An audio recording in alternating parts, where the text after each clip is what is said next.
Alright, so I was looking up how to replace the shock absorbers on a step van, and I couldn't really find anything, so I'm just gonna make a quick video. It's pretty simple. You don't need like any crazy tools or anything. Just an impact would help. This is my 2002 Freightliner MT-45. I just got the Monroe shocks. I believe these are gas shock absorbers. Yeah, so this truck has like 50,000 miles on it, so I'd say they're just about due for new shock absorbers. The reason I'm replacing them is the steering at speed is like very sensitive, so I'm doing the shocks and the tires,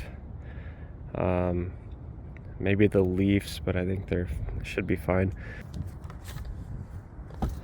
So this is the part number for the Monroe shock absorber. I got these from Parts Geek. You could probably get them from Mill Supply too. But yeah, this is what's in the box. Just the shock absorber. No hardware, unfortunately, but should be fine. Okay, so the bottom nut here is it's going to be 3/4 or 19 millimeter, and the top nut is 1 1/8. Not really sure what that is in millimeters offhand, but if they're as like corroded as they are on this one, you're probably going to want to heat it up, spray some PB Blaster on there, and hopefully not break anything.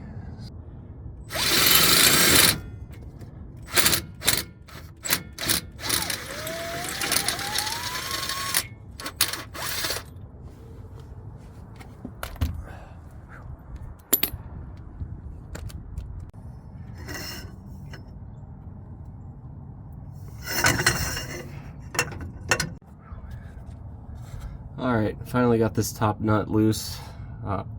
Just kind of wedged my crescent wrench in there. This thing is rusty as came from Pennsylvania. So yeah, that's kind of expected.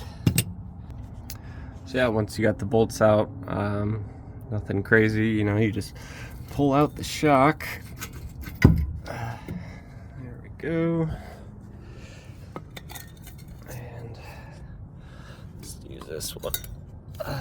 So it's got this nice you know, restraint here just to keep it kind of around where it should be height wise. Yeah, looks like that'll fit perfectly. What the heck? Okay, so yeah, you got the bolt washer and the mount here, then you want another washer, then you got your strut and washer nut. Tighten that down, and then before you know, tidy it up, just cut off this restraint here and should be good to go.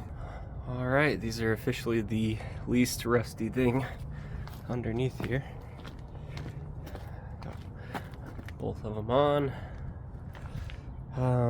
Yeah, so this definitely had like 0 rebound in it. You just push it down and it stays there. So yeah, it's probably not good. Gonna go for a test ride and see how it handles.